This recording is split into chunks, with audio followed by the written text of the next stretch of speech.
Bom, ó, a cachorrinha veio aqui assistir aula. Eva, dá licença, por favor. Vamos lá, então vamos falar agora dos mamíferos, tá? Então, os mamíferos, esse grupo forma as espécies de animais mais evoluídos. E eles são conhecidos como uma classe dentro dos cordados, né? Então, a gente tem lá o filo dos cordados, e dentro do filo dos cordados nós temos os mamíferos, que é o grupo de animais mais evoluídos. Nessa classe, a gente tem diferentes tipos de animais, tipo morcegos, os gatos, as baleias, os veados, entre outros animais. Então, a variedade de espécimes dentro desse grupo é enorme, é muito grande a variedade dentro desse grupo, tá? Só que o que torna eles diferentes? Esse é o único grupo que apresenta glândulas mamárias. Então, essa é a característica que deixa esse grupo diferenciado, tá? Todos dentro desse grupo, com raras exceções, né, apresentam o corpo coberto por pelos. Então, todos os animais desse grupo dos cordados têm o corpo coberto por pelos. E outra característica que a gente já viu lá nas aves é que a gente tem aqui a temperatura interna do corpo constante. Então, também somos homeotérmicos, né?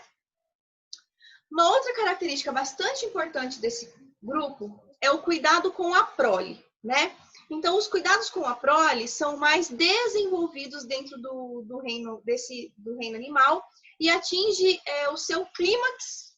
A espécime que mais cuida da prole é a espécie humana. Então, todos os mamíferos cuidam dos seus filhotes, mas a espécie humana é o que mais cuida. Tem alguns que cuidam durante a vida inteira, né?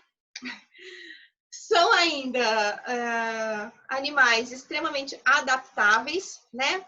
Então, eles têm modificado o seu comportamento de acordo com as condições do meio. Então, eles têm a capacidade de se adaptar ao meio, né? E alguns desses grupos, principalmente os primatas, formam o que a gente chama de sociedades complexas. A gente vê a espécie humana, né? Como a gente está muito próximo ali dos nossos antepassados primatas, a gente vê que já começa de lá a formação de sociedade. Tranquilo? Perguntas, dúvidas? Posso continuar? Ainda não, tudo ok. Ok, então vamos lá.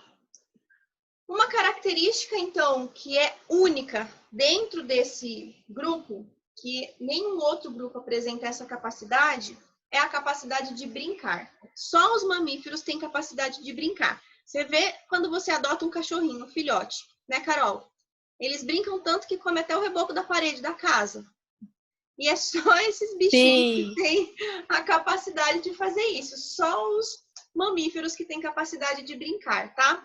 Então, os jovens mamíferos, eles aprendem quase tudo o que necessitam saber para a sua vida adulta através de brincadeiras.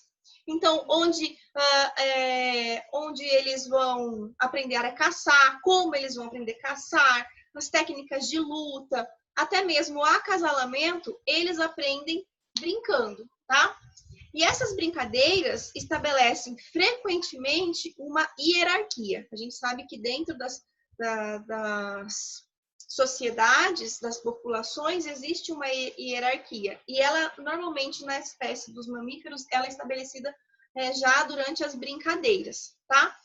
E essa brincadeira é fundamental porque vai evitar, quando ele é adulto, conflitos potencialmente perigosos para que ocorra a morte de um dos envolvidos dentro da população, tá? Os nossos antepassados, os antepassados dos mamíferos, isso é legal, acredita que tenha sido um réptil, e esse animal era bem pequeno e carnívoro, e ele viveu lá no período Triássico. Então, a gente acredita, assim, então, que a gente tenha evoluído de um réptil, tá? Além de diferenças ao nível do crânio, esse réptil ele também tem tinham um esqueleto mais pesado e menos flexível do que os mamíferos têm hoje, né? Porém, nós fomos nos desenvolvendo e aí os membros ficaram alinhados para baixo do corpo, tornando assim os répteis bem ágeis, os mamíferos bem mais ágeis e rápidos do que os répteis. Até porque os répteis ainda tinham aquilo que a gente conhece como temperatura corporal variável, que depende do meio para manter sua temperatura corporal, né? A transição desse réptil para o mamífero terminou mais ou menos há 195 milhões de anos e coincidiu com a ascensão dos dinossauros. Então, nesse período, os mamíferos estavam sendo formados e os dinossauros estavam em ascensão. E aí, aquele monte de dinossauro que estava em ascensão e ocupava todo o planeta ameaçava a existência desses mamíferos, que era uma espécime recém-formada. Só que, o que acontece? Teve toda aquela variação do planeta Terra e os dinossauros não tinham a capacidade de manter a temperatura corporal interna. E aí veio aquele processo de era do gelo, os dinossauros todos morreram, né? E aí acabou que os mamíferos que sobreviveram a esse fim do período mesozoico aí, tá? Então isso aí são teorias que é bastante importante a gente estar comentando aí e lembrando sobre, tá? Na apostila de vocês, acho que nem traz essa parte. Eu anotei porque é interessante. Prof, a Duda tá pedindo para você aceitar ela. Não apareceu para mim? Ai, o Hoff não apareceu agora. Professora, aceito o Matheus aí. E até a Anne. Chegaram todos. Que ótimo. Todos chegaram. A Anne também está chegando. Boa tarde, Edu. Boa tarde, Matheus. Nós estamos lá na página 260 da apostila de vocês. Tá? Bom, então vamos continuar. Agora vamos falar das características mais específicas. Vamos falar então do processo de digestão. O sistema digestório desses mamíferos, então, já é formado por um tubo longo, como lá nas aves. A diferença é que na ave, o intestino ele termina em cloaca. E aqui, nos mamíferos, esse tubo vai da boca até o ânus. Então, lá nas aves, a cloaca servia como comunicação para o sistema digestório, para o sistema excretor e também para o sistema reprodutor. Porque a cloaca é uma abertura única para esses três sistemas. No sistema dos mamíferos, não. Cada um tem os seus orifícios separados. Então, isso já é uma evolução, tá? O sistema digestório desses mamíferos, então, já é formado por diversos órgãos e glândulas que vai produzir os sucos digestivos que vão fazer com que as macromoléculas sejam quebradas em micromoléculas para que esses alimentos fiquem tão pequenos a ponto que o nosso intestino consiga absorver, né? Então, a gente sabe que todo o processo de digestão nada mais é do que as macromoléculas serem fragmentadas em micromoléculas para que possa ocorrer a absorção dos nutrientes. Os restos que não são aproveitados, o que o nosso organismo não consegue absorver, vai formar o bolo fecal e aí vai ser eliminado pelo ânus sob a forma de fezes, né? Então, nós vimos já que o nosso sistema digestório ele é formado por estruturas que produzem enzimas digestivas que são fundamentais para digerir todos os nutrientes. O único nutriente que a gente não consegue digerir são as fibras e também a celulose.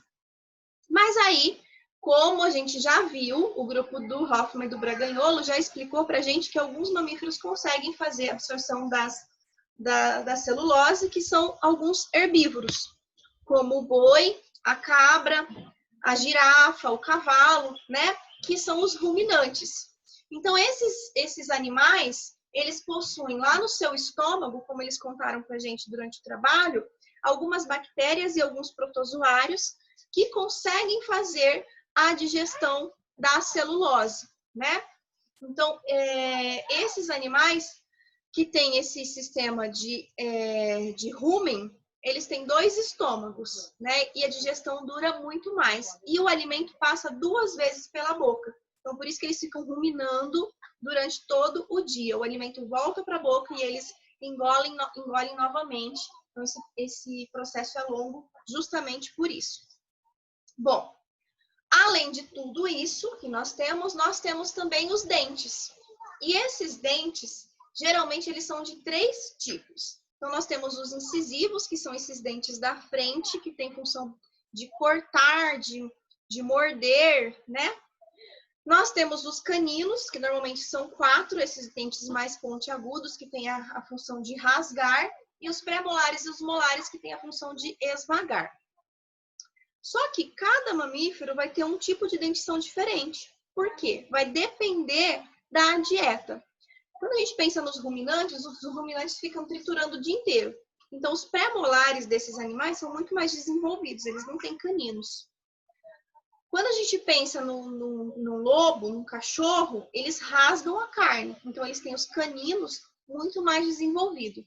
Então, tudo vai de acordo com a sua nutrição, tá? Bom, vamos falar então agora da respiração. A gente viu as aves já com o sistema respiratório pulmonar. A diferença é que as aves, para auxiliar aquele pulmão, ela ainda tinha os sacos aéreos, né? Aqui, nós também vamos ter respiração pulmonar. Já temos 2 órgãos bastante eficientes no processo de trocas gasosas, né? Manter o nosso corpo aquecido quando o ambiente esfria, isso requer bastante energia. Isso precisa de energia. Então, a energia para que a homeotermia e também para as atividades geral do nosso metabolismo aconteça, depende do processo de respiração e do processo de circulação, tá?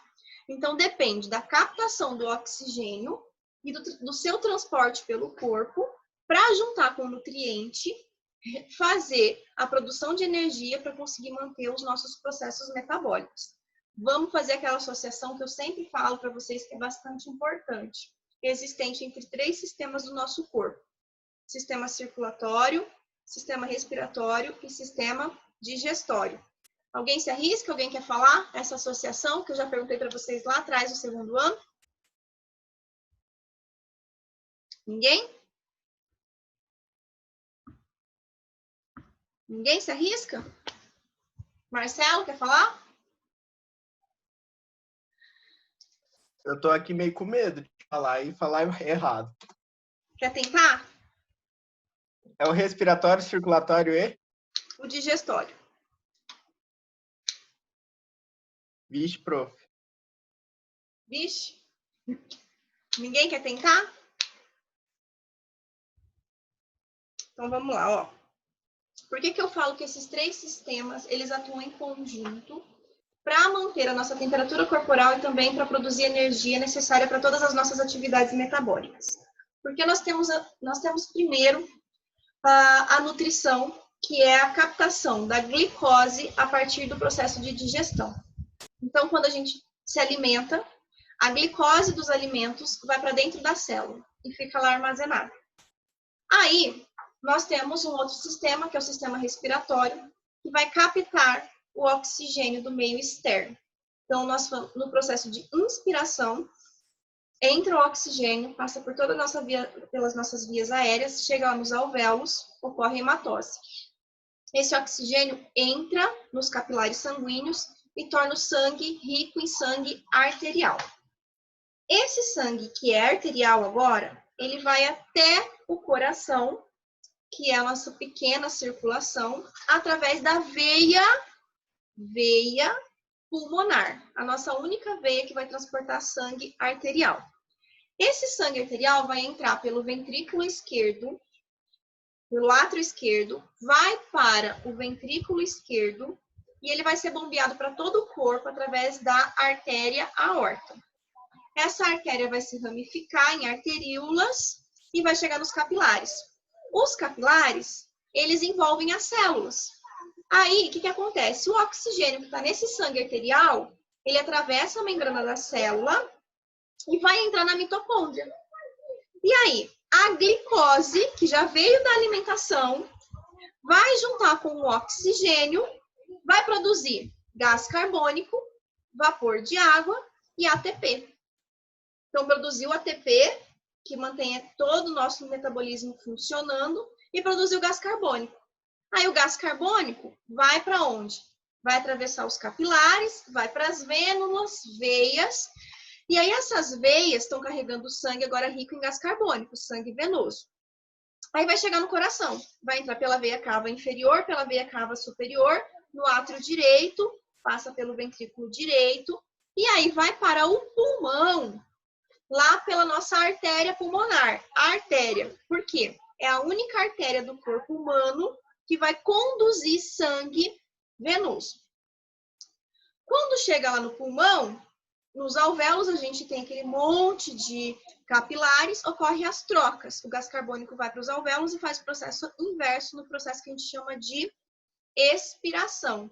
Então, olha aí, a gente teve a digestão, a gente teve o processo de respiração pulmonar, que é a nossa respiração sistêmica, a circulação para que ocorresse a respiração celular, produzisse ATP, né? Para manter a nossa temperatura corporal constante e também a produção de energia para a manutenção do nosso metabolismo. Entenderam?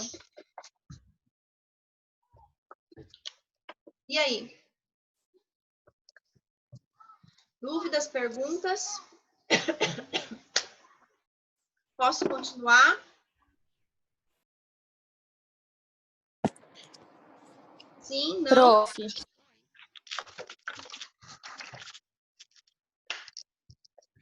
Fala, Carol. Os vertebrados produzem líquido amniótico? Produzem. Tranquilo, então? Posso continuar? Pode, prof. Existem algumas estruturas, pessoal, que ajudam todo esse movimento também respiratório, tá? Que é o nosso diafragma, que é esse músculo que fica logo abaixo das nossas costelas aqui, na altura aqui do estômago, tá? E os músculos intercostais, que são os músculos que ficam entre as costelas, tá? A circulação, como vocês já perceberam, ela é uma circulação, então, fechada, porque ela não sai, o sangue não sai de dentro dos vasos. É uma circulação dupla, porque o sangue passa duas vezes no coração. E é uma circulação completa, porque não há mistura de sangue arterial com sangue venoso. E esses dois sistemas juntos têm a capacidade de manter a temperatura do corpo constante. Beleza? E, prof, para lembrar aqui, são os músculos intercostais que fazem aquela contração do diafragma, né? Sim. Os músculos intercostais e o diafragma, eles trabalham associados com o aumento da caixa torácica. Então, quando entra o oxigênio, tem a contração do diafragma e quando sai o oxigênio, ele relaxa. Tá? Beleza. Bom, vamos falar então agora um pouquinho da reprodução desses mamíferos, né? Em muitos dos grupos dos mamíferos, a gente sabe que tem rituais antes do acasalamento. Então, tem o que a gente chama de namoro antes do acasalamento, tá? Os mamíferos, eles vão ter a fecundação interna, ou seja, o macho vai colocar o esperma dentro do corpo da fêmea, e é dentro do corpo da fêmea que ocorre o encontro dos gametas para acontecer a fecundação. Esses seres, então, mamíferos, eles são chamados de vivíparos. Por quê? Eles já têm os filhotes que nascem, que são gerados dentro do útero da mãe, e eles nascem semelhantes aos indivíduos adultos em tamanho reduzido. Então, os mamíferos, eles são vivíparos, tá? A gestação dos mamíferos, então, ocorre dentro do útero da fêmea. Quase todos os filhotes desses mamíferos aí nascem diretamente do corpo da mãe, sem ter estágio larval, sem passar por metamorfose. Então, já nascem com a forma semelhante à que terão quando adultos, né? E esses filhotes, eles são mantidos dentro do corpo da fêmea durante um período que eles estão se desenvolvendo, né? Então, eles estão ali no processo de desenvolvimento no corpo da mãe. Quando eles estão prontos para ir para o meio externo, que daí a gente fala que ocorre o parto, né? Mas também existem classes aí que a gente vai ver depois de mamíferos que coloca ovos. Então, a gente já vai chegar nessa classe de mamíferos aí que põem ovos, mas a sua grande maioria, todos são vivíparos. Embora exista um limite no número de filhotes por gestação, né? Esse é um fator que é bastante evolutivo, bastante vantajoso evolutivamente. Por quê? Porque quando tem um número reduzido de filhotes, existe um número de filhotes, o sucesso reprodutivo é maior, tá? Então, enquanto o filhote está desenvolvendo-se dentro do útero materno, ele recebe nutrientes e oxigênio através da placenta suficiente para nutri-lo durante todo o seu desenvolvimento. Se ocorre uma gestação com muitos filhotes, essa gestação já começa a ficar mais complicada e o sucesso de reprodução é menor.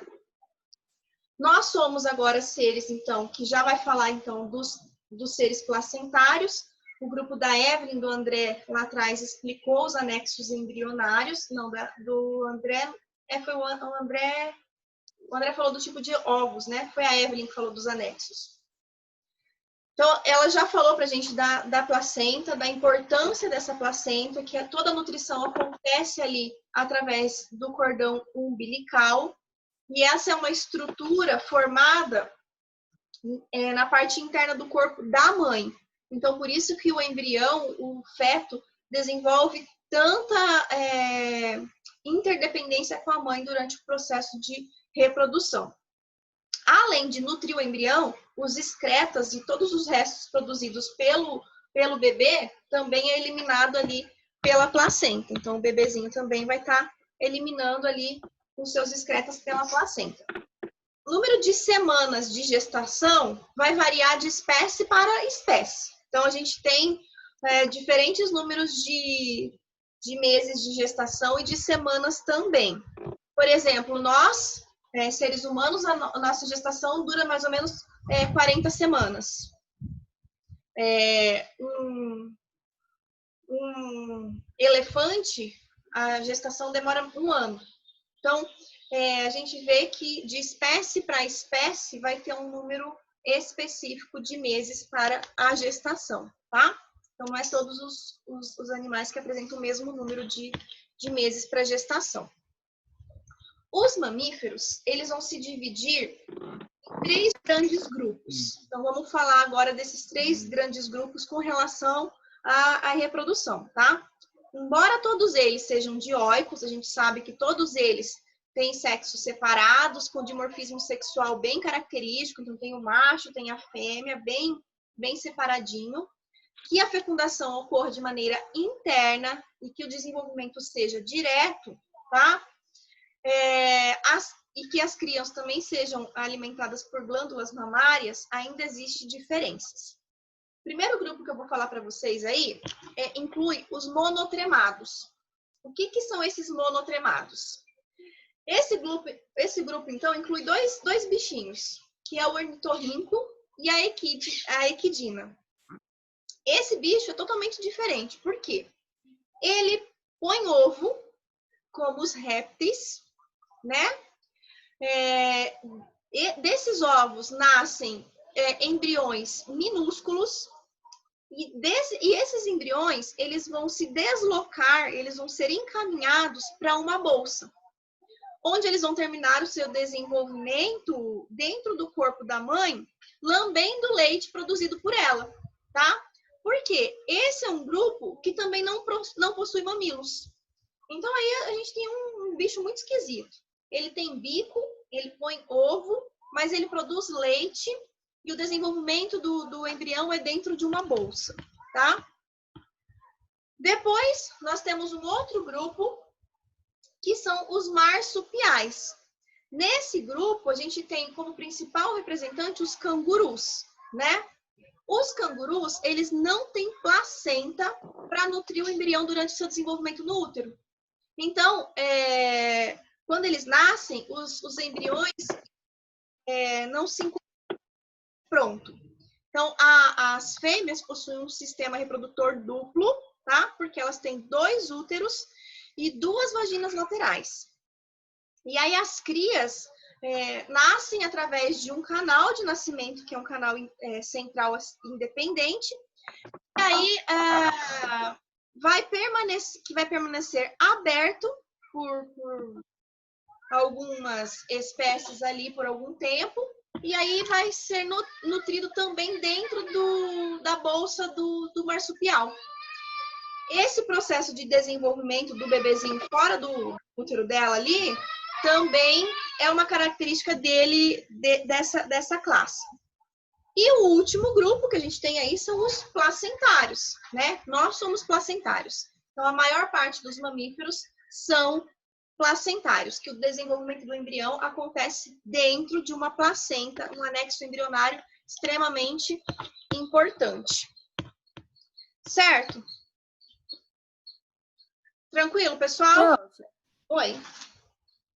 Sobre a produção de leite, só acontece depois da fecundação? Só acontece depois do nascimento.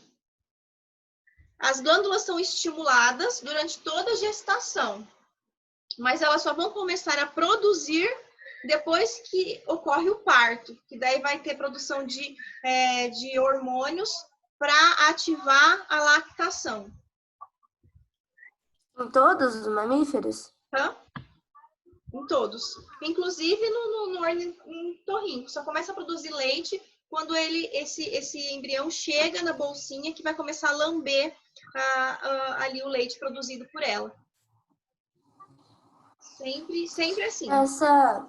Essa estimulação que você falou que tem nas glândulas mamárias acontece, tipo, o tempo todo ou só quando tem fecundação?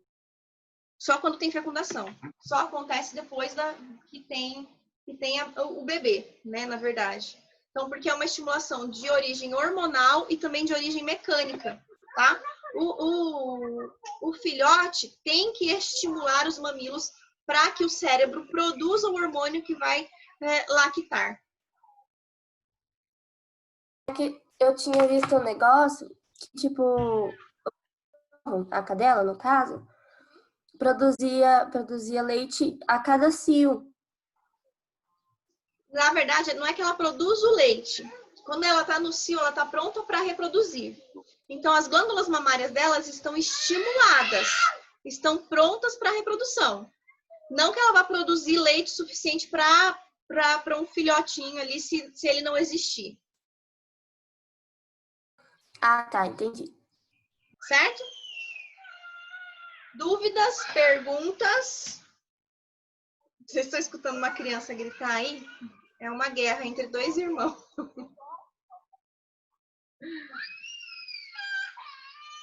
Pergunta, pessoal? Vocês estão tão quietinhos hoje? Ah, tá tranquilo, prof. Tranquilo? Tá, eu vou fazer um print dessa tela que estão todos os alunos. Olha que coisa mais linda, todo mundo presente. Vou mandar lá no nosso grupo. E aí vocês vão fazer a primeira tarefa para mim.